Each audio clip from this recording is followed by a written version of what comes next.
And this is how the oh double Sambeka. She is so adorable. Hello internet, and today your boy is bringing to you a first look at this game. We got Ash Echoes here. This game's gonna be officially released on the 13th of November, which is soon. And yeah, we're dying to see how good this game is, right? But before we even dive right in, massive thanks to Ash Echoes for sponsoring the video. And let me just introduce to you the settings and what you can expect from this game. Now, Ash Echoes is a game that's set in a fantasy-based world where you work with Echomancers, which you can think of them as people with unique abilities, as you battle through evil that is being a threat to multiple worlds. So yeah, this is at a really large scale. The storyline is incredibly deep, filled with really beautiful animations, and you can see the effort they put in to the storyline. It's got breathtaking special effects and of course fully voiced as well.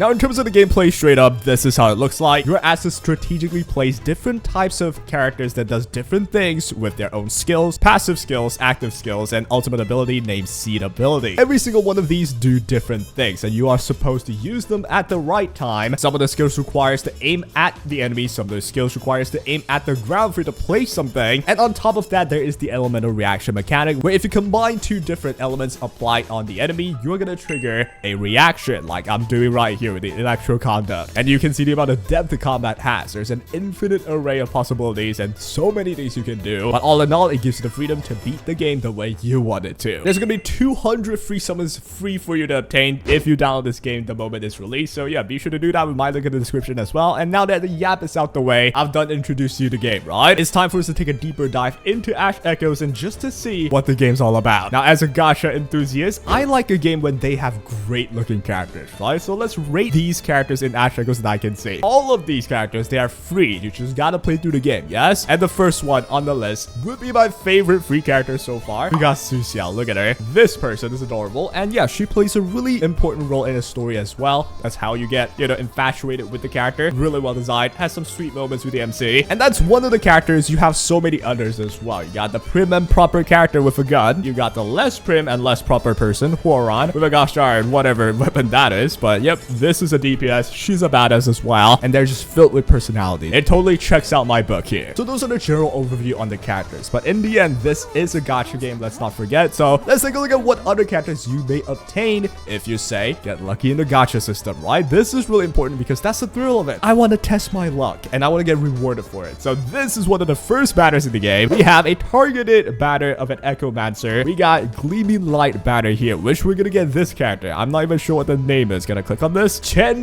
Ying is our first character, and hey, she looks pretty adorable, right? Got some farmer vibes, and as I mentioned, this is a fantasy-based world, so you got a bird drone there as well. And as I mentioned, there's different classes. This seems to be a tactician physical element that's also capable of doing damage, summon, and interception. All of these terms are different things they can do in battle. There's like so many things. Some of them just play stuff. Some of them summon stuff.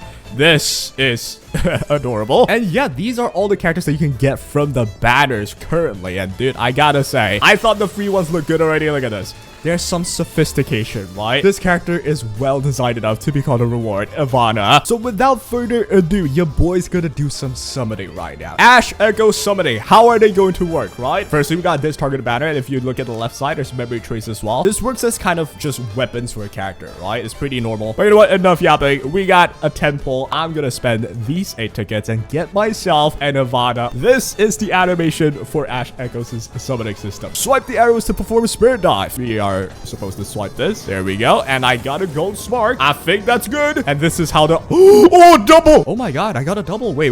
Anchor 5. Who did we get for our Sambeka? She is so adorable. That's our first 5-star, Sambeka. All right, very, very nice. Final 5-star. Who did we get? We got ourselves Siphonis. Ooh, damn, okay. Mysterious and a little bit uncanny. We got this whole puppet thing going on. W, right? W, dude. And that, ladies and gentlemen, is how the summoning goes. There's a lot more left. I'll maybe try and do another video on this. We'll see. But you know what? I am dying to know what the characters that I've gotten, the Echomancers I've gotten, what do they do and how do they perform stuff, right? We also make the tactician and is of the water element. She has knockback and elemental zone. Now, elemental zone is like this field thing where the moment you apply on battle, there's going to be a zone where it's going to apply certain debuffs, certain things, certain elements. And with the case of some Becca, these are what her skill does, right? Let's take a look at Value's presence. What does this do? Continues channeling to launch gusts of wind at the target direction.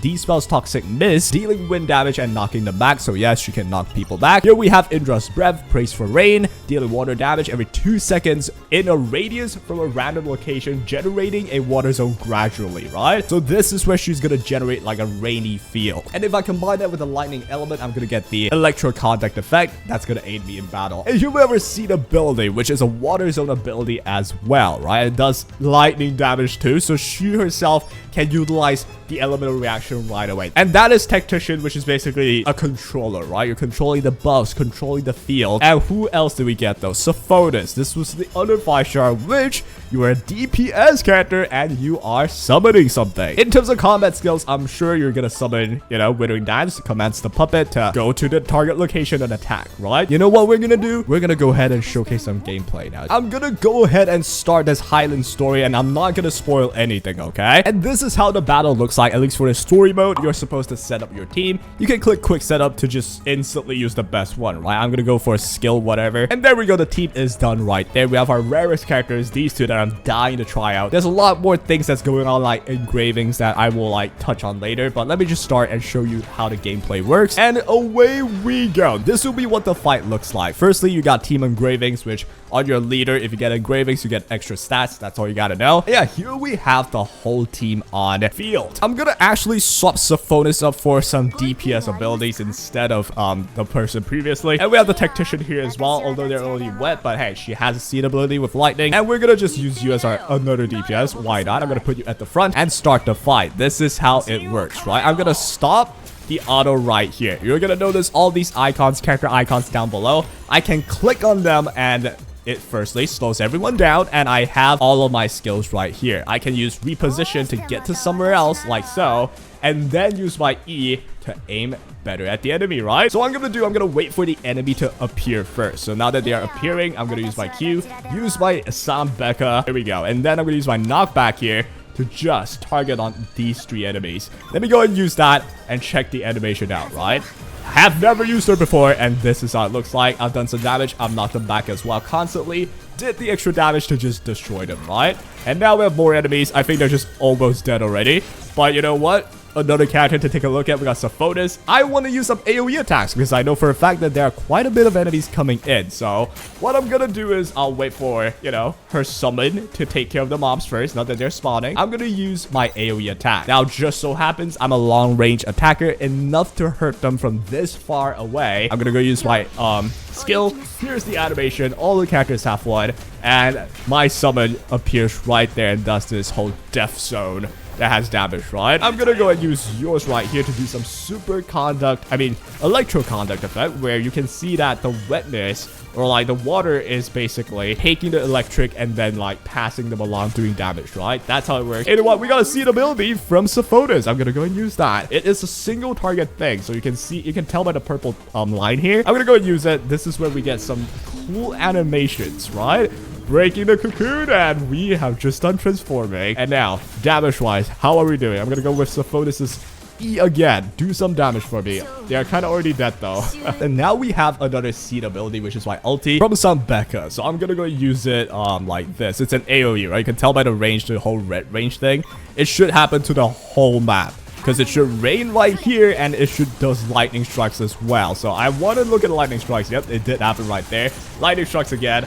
Lightning strikes again. Everyone's gonna get hit. Holy crap, that sounds broken as hell, dude. But yep, there we go. That is the whole gameplay. Of course, this is a pretty easy stage. I'm gonna go fight something harder later. That's the gist of the gameplay. You want to time your skills correctly, time your ult correctly. All of it does different things. You gotta use your strategic mind and know what to do. Now, if you're looking for challenges though, and you're looking to like improve your characters as well, we're gonna go on tactical engraving, and you're gonna notice there's these 2 characters here, and if we click on them, you see all these main skills and regular skills. All of these are basically stuff that's gonna make your stats go higher. The better your engraving, the better stats you're gonna get, and the way you get get engravings is by doing echoing nexus right here. This is a roguelite mode, which is gonna get really tough the deeper you go into it, but it's a primary way to attain tactical engravings that's gonna give you extra stats, right? So if I go in, I'm gonna choose a leader here. Let's just choose whoever. I'm gonna actually choose Sephotis because I freaking love her. Here we have some memory traces, which is like a weapon. It's sort of for your characters to get more stats. So I'm just gonna click on balance. That's gonna automatically place my memory trace on my character. You can get these from Gacha as well, or just from various sources as rewards. This is the roguelite mode. You're gonna start alone,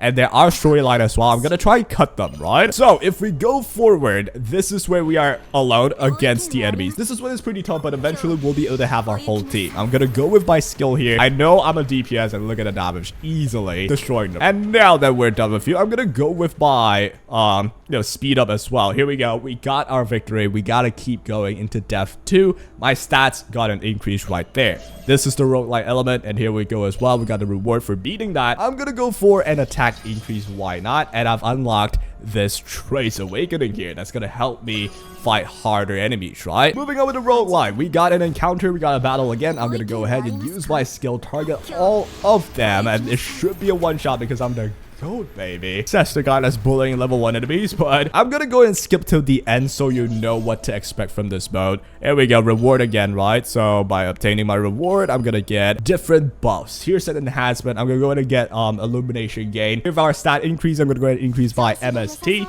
get more damage in there, and yep, frozen mastery activated with my skill points. Go forward. This is the roguelike elements to it. You get more buffs as you keep going deeper, and here we have it. We got the danger zone. Let's go ahead and start. This is where we get to have our whole team in the game. I'm gonna go and do a quick setup, and if you're at the team engraving, you're gonna get more of these the better your engravings are. So what I'm gonna do is I'm gonna go and get rid of you two. I'm gonna put my tactician in here, and I'm gonna add my DPS right there. Let's just go ahead and start. You can just hit auto. Like, you can also, if you don't want to hit auto, go ahead and use your E, aim at them as well, and do that. You're gonna get to see the animations as well, land your reactions, or you hit auto, have everything done automatically for you. And hey, if you feel like the auto system is not doing what you hope it's doing, or you want to do something else, you can intervene. So I'm gonna intervene right now with Sephotis, use my AoE to get rid of the long range enemies. There we go, done. But honestly though, the auto usually just works fine anyway. However, in endgame, it's definitely gonna get a lot tougher, right? But take a look at this. The amount of elemental reactions, electroconduct. We got a lightning strikes from Sambuca, right? Is that her name? Actually, I might have messed it up, but yep. The electric strikes, the wetness on the ground as well, the knockbacks. It's a really control-oriented team with a DPS as well. So yeah, it's a pretty balanced team. That's my strategy for this mode. Which, hey, you can have whatever strategy you want as well. And yeah, that is how the game is being played. So it's gonna keep going deeper and deeper. You're gonna get more buffs as you go. And yeah, see where you end up. The deeper you go, the better rewards, etc. And ladies and gentlemen, that was Ash Echoes. Should you be playing this game? Honest to God, yes. I think anyone who's a gacha enthusiast, this is a game that I genuinely have a heartfelt thing for, right? The story is pretty deep. It's pretty engaging as well. The moment you start it, you're gonna get hooked. And it doesn't just like go for a really good one animation at the start and then after that nothing happens. It's constant, right? The quality is constant. You don't just get a side scroller clicker after chapter 1. There is quite a lot of like engaging animations, engaging like 2D effects. It's really good in my opinion. In terms of combat, there's a lot of strategies involved, especially nearing endgame. There's a lot of elements as well for you to explore. This is a game that I think anyone would love to have because there's just so many things for you to try out and explore with a good story as well. What is there to hate, right? So that will be all for my review of Ash Echoes. Thank you again, Ash Echoes, for sponsoring the video for sure. But generally speaking, if they didn't sponsor me, I would still say this game's good. It's generally pretty good in my opinion. I'll give my link to support the channel. And hey, it's a good game anyway. Give it a shot. That'll be all. Take care.